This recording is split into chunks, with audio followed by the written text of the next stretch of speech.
Hello everyone, and welcome to the WisCubeTech YouTube channel.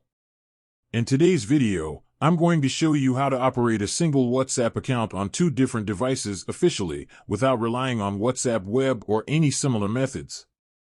So, let's not waste any time, let's get started. Open secondary device, click on three dots menu button.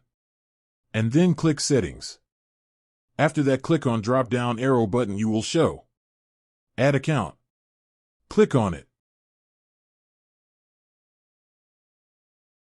Agree and continue. Again, click on three dots. Click on Link as companion device. Here you will show QR code. So now time to move on primary device. In your primary device, click on three dots menu and click on Settings. Here you can see an option Link device. Click on it.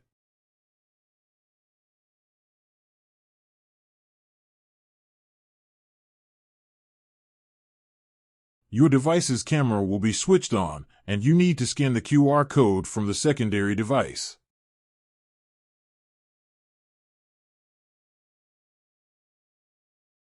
And boom, now your WhatsApp account is running on both devices seamlessly. You can switch your account from one to another easily. I hope you found this video helpful. If yes, please like the video, share it with friends, and subscribe to the channel so that you can be notified of new video arrivals. Thank you, and goodbye.